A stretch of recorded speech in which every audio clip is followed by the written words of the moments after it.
I'm in a perpetual state of recalibration, and I like that. I like rebuilding the engine coming, and that's a new act over here year to year, and then it's tools in your arsenal on how to be, more compassionate, more empathetic, just a better version of yourself. So it's kind of a constant state of forward progression in personal and professional.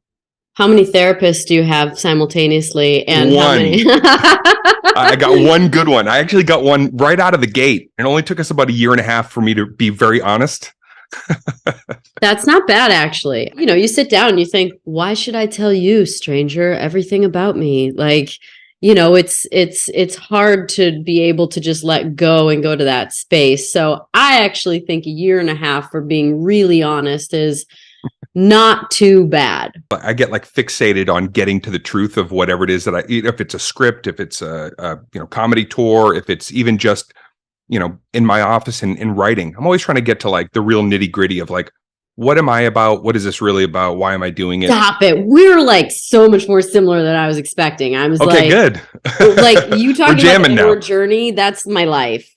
Are you in the green? Are you in the red? Where are you at? Yeah, I'm in the green right now. Getting to the point where like you get past the initial phase of feeling like it's all really hard. And you're like, wait, this journey feels worse most of the time than it feels good. Like the ratio's off. Once you get past the initial hump, then it's actually like a better baseline all the time. And getting to the point now where I am asking myself the question, what's my part in this every time, no matter what? And then being able to see things from an observer perspective. And how quickly you're able to, the mechanics, what do they call it in working out, like the impact rep, how do I respond here? And how quickly you can realize I'm not going to go there, the old way of doing it. And here's the healthier, better, hopefully more outstanding version of myself showing up here to help me through. What was your arc like? Well, so the first part of my life, I was an introvert. I was self-loathing. I had a lot of fear. I came from a phobic mother. I came from an alcoholic father who was very, very brilliant, decent guy until the drinking.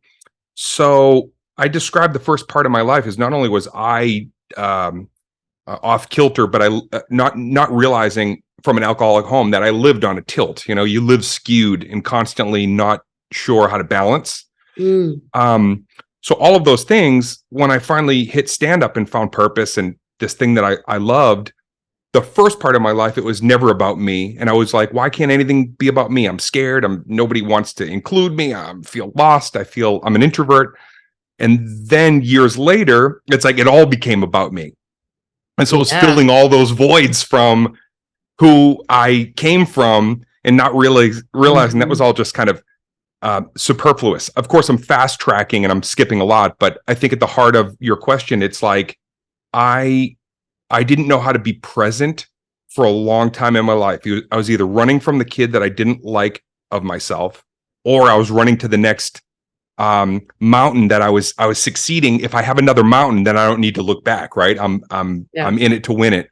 So it took me a minute to finally understand like what real Zen was and balance. And the truth, which is also you saying that, like I've said many times that but that this life is about me just figuring out the truth of everything. Like, what's the nature of this reality? What's the nature of me? What am I really here for?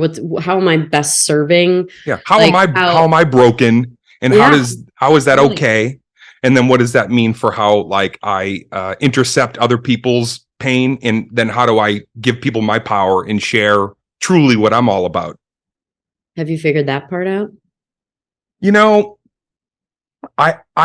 I understand it. I have a better, I am a flawed person. I have a lot to share and a lot of ability and things that I have discovered that I love about life and about myself. But I also know I can at least identify the places that I didn't have boundaries and where for a long time I let people just pummel me. Dude, I mean, like I didn't even know what boundaries really meant. No. Everybody was invited for a while. It was like, you like me now? Oh, everybody. There was no mindful, thoughtful, compassionate, collaborative caring as I talk about now in my stand-up. And I have kind of jokes about my therapy sneaks into my act because I always want to find the laugh. But there's so many things that have enriched my life that ends up as fodder for the stand-up. But those 5 things that, mindfulness did not, that came late to the party for me. Like mindfulness of yourself, mindfulness of your surroundings, like go more into that one. Yeah, looking at the relationships that I had and having to due diligence and take the time and look for the necessary traits and emotional, values that a good person, maybe at a great place in their life, is going to be able to hang with you. And it isn't about drama, and it's not about taking anything away from anybody. Who are the people that kind of like are also in that Zen comfortable place, or at least in the place of like doing the work and realizing I too have my, flaws and issues, and those people I can hang with all day. If you bring me the worst truth, I love you. If you put on a game face and a facade and it's still awesome, I don't want to be around that. I don't care how great it feels to be around a faux version of you. I want the ugly truth of somebody so that I can feel like, well, I can tell you some things about me that like I'm still in a work in progress on. Do you feel like that you gave a lot of time and energy to people that were manipulative or brought you down? It is Hollywood. So yes, you kind of sign up for, I wish there was like a real, definitive mission statement of like, show up here and get ready, because it's, all the 10,000 hours and the things that you hear, from great seminars. Or I used to go to AA meetings with my friends after gigs, because I've never drank. I've never had a drink in my life, but I loved going to support friends. But I learned so much. And I liked that there was a truth, even though it was stark and really hard sometimes to be in those rooms. I found myself it was alluring, because I was like, I want to be this real.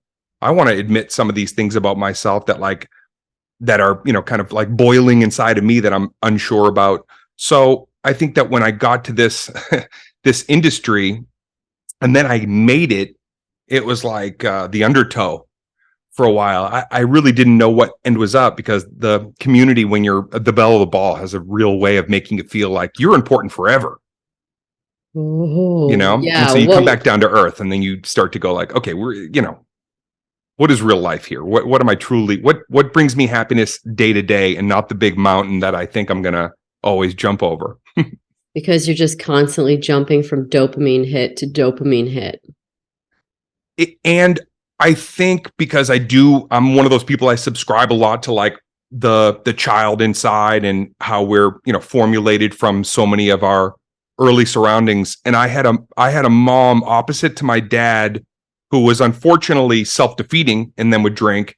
My mom would quite literally say things like, knowing I was insecure, right? Knowing that I'm having trouble, like social anxiety. She would say things like, every night when, I'd be going to bed, she'd come in and say goodnight. And I'd say, Mom, what if I want to be a baker? And she would say, you'll be the best baker in the world. Your bakery will be renowned. You will have people visiting from around the world. The next night, Mom, what if I wanted to be like, have heists? What if I wanted to be, she'd say, you would be the best bank robber. You would come up. And she wanted to build me up, because I was so the opposite, that when I said, I'm going to be a stand-up comedian, I was 15. And she said, I knew from when you were very little that you were going to do something really special, and that you were going to make people happy. Even though you feel unhappy a lot, you'll understand how important it is to have that happiness in your life. And it was true. I loved comedy. I loved when my family was funny, because it kept us away from the dark stuff. But for me, my communication, my love language was humor. That was it. And so she made me believe that, yeah, if there's a mountain, of course, any mountain, you could always, that's yours. Take it. It took me a long time to realize that's also the messaging. It was like, my mom was my compass. I would not be here without her. The most incredible energy that I could have ever asked for in my life was my mom. And yet, I think her own fears, phobias, things that she missed out on, and then seeing me and realizing, I just don't want him to have that thing that I have. I want him to shoot for the moon. She didn't? Because she didn't shoot for the moon, or she was just trying to fill in the gaps for you, like a good mom to be able to. Yeah.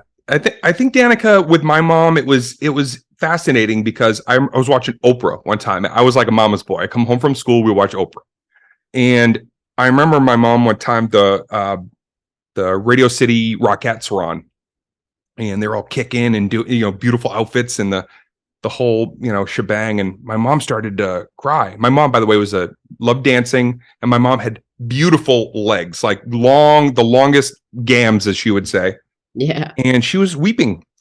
I said, "Mom, what's the matter?" And she said, "I feel like I could have done something beautiful like this. I wish that I had done something like this. I feel like when I see people like these people, I'm drawn to that, and I feel like I missed out."